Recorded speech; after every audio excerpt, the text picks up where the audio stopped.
Hi everyone and welcome back to SwitchUp and to our review of Master Detective Archives Raincode, which releases today courtesy of Spike Chunsoft, which has clear inspiration as well as certain gameplay elements from the Danganronpa series. You don't need to have played those games to enjoy this, and I think for many this will be a surprise hit on the Nintendo Switch. Set within a dystopian future neon city where it constantly rains, for me Master Detective Raincode has been a ray of sunshine. Why? Well, let's find out.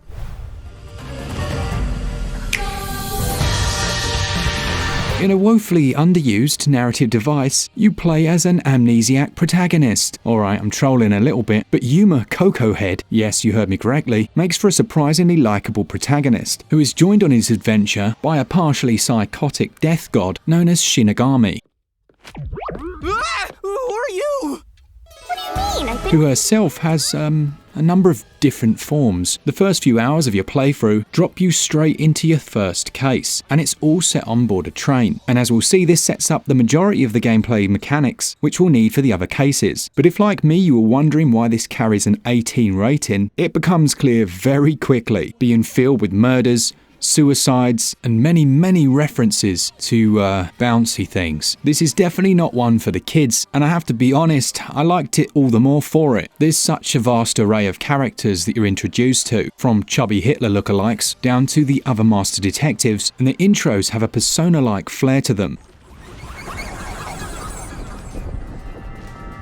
There is an overarching narrative that expands much further once you enter the city proper, and you can expect a very exposition-heavy game, but thankfully fully voice-acted almost 90% of the time. This really did make a big difference to my enjoyment of it. There's nothing worse than just skipping through reams and reams of unspoken dialogue. And thrown into the mix are numerous side quests which also have voice acting, and we're off to a good start.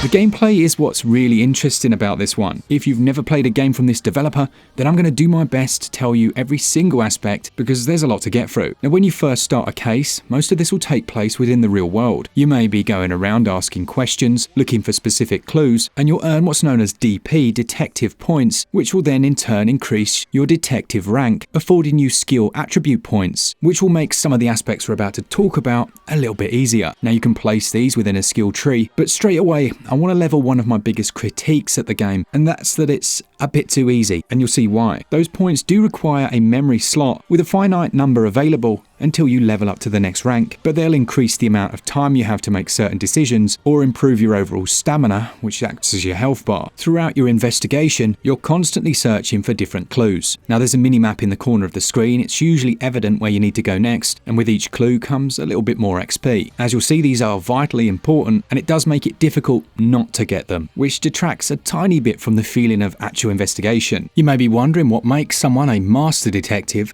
and that's when they have a forte. They're essentially superhuman abilities, such as being able to hear the heartbeats of anyone in the area, and these will aid in their investigations when in the real world, but cannot be used within the labyrinth. Eventually, once you've gathered all of the information you can within the real world, Shinigami is going to take you to the labyrinth.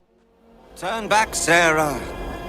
Turn back before it's too late. No, not that one. And these act as a visual representation of the current case. Now all of those clues that you found in the real world will become solution keys, and you'll need that within the game's version of combat. These are called reasoning deathmatches. Now at the surface they're quite simple. You'll dodge left and right to avoid the statements being blasted at you, and some of those must be destroyed before they hit you, or else you'll take damage to your stamina bar. Now this is what I'm talking about in terms of difficulty. Just take a look how little that stamina bar actually drops. It's one of the few games where I've been sat thinking I should have died by now. And I actually tested this out, and it's just too lenient in terms of the damage you take. Now thankfully that's not where the majority of my enjoyment came from. Eventually the person you're fighting in air quotes against will dish out an inflammatory statement, something directly linked to the case that you might be able to rebuttal. And to do that you'll quickly, and I mean quickly, need to bring up the different solution keys you have available, choose the correct one, and then slash straight through those statements. This triggers a sequence, giving more exposition and context based on the deductions you've made. Now I like this a lot because you genuinely found that you'd already made up your mind about what had happened. Sometimes you were right, sometimes you were wrong, and certain statements you had to avoid and wait for them to say the right thing before you then hit them back with the counter-argument. This in and of itself works brilliantly, but it is brought down again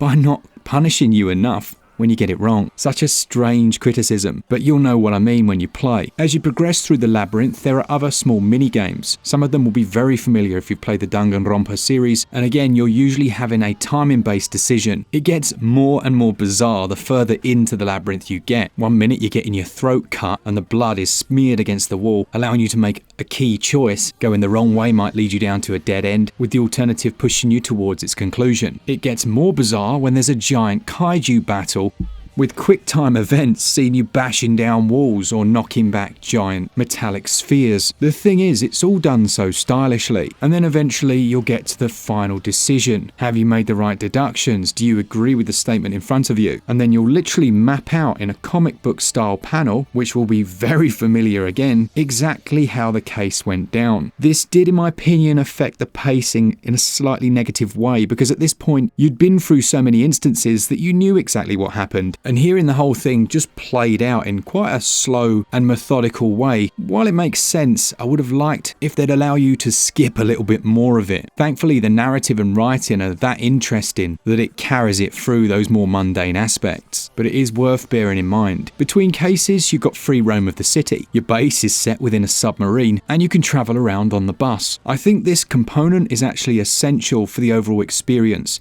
If they'd simply jumped from one case to the next, it would have got incredibly repetitive, because some of those labyrinths are very long and you do have to do some of the same mechanics over and over. As it was for me personally, I enjoyed the downtimes, carrying out those side quests, moving around the city, and unlike many JRPGs and RPGs, this city really feels like a place with clear influences from the likes of Blade Runner. There are also some hidden items around that you can access from the inventory, which play a scene to bolster the relationships further. Controlling all of this is quite straightforward. You can tweak some of the sensitivities as well, and while certain aspects like quick time events can feel a little bit dated, it's certainly not a difficult one to control. On the one hand, it could be argued that the process of investigation is actually quite simplistic, looking for those clues and then using said clues in different arguments which act as the game's combat system. But on the other, in a title like this, when it's as well written as this is, with good voice acting, a really enjoyable world, and a unique cast of characters, it can give a real sense of drive and purpose, even within some of those more repetitious moments. I give story and gameplay 18 out of 20. Controls score 16 out of 20. Visually, the world of Raincode looks beautiful. But Mark, I can see some performance issues on the screen. Yes, you absolutely can. There are a few frame drops here and there, but as far as artistic direction goes, this is great. From the character designs to that saturated and contrasted city, I personally think it's a really nice looking game. Throw into the mix some nice lighting effects. There's actually what looks like some screen space reflections in here, some reasonably good shadowing, and then all those more bizarro elements that make it feel like an anime. While it doesn't play anything like a Persona game, it certainly has the visual flair of one, where you may encounter a more drab area. That's by design.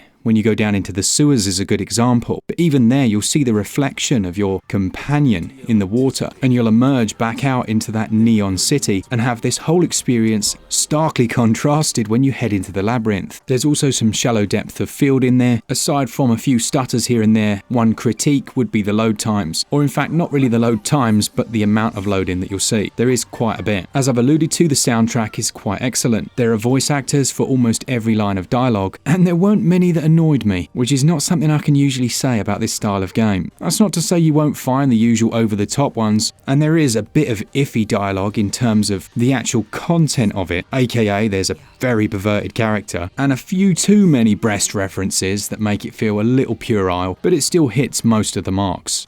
You're awfully casual about this. My life is at stake here.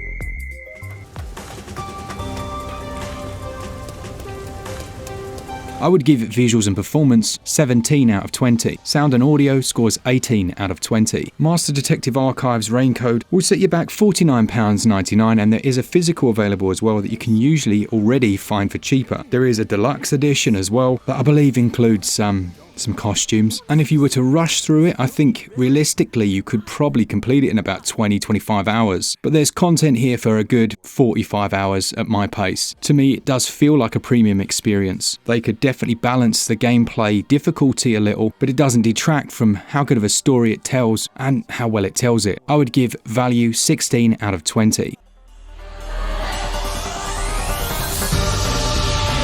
To be clear, I've very much enjoyed my time with Master Detective Archives Raincode. There are some elements that feel a little self-indulgent, but it connected me very quickly with the characters, and that is all important within this genre. It has flourish and it has some flair, and makes a couple of missteps along the way, but still, it gets a SwitchUp score of 85%. Let me know in the comments, do you enjoy this? Is it one that you're looking out for? And have you already ordered it? Thanks to all of you, to our Patreons and members, and for all things Switch all the time, keep it Switch up. Cheers guys, see ya!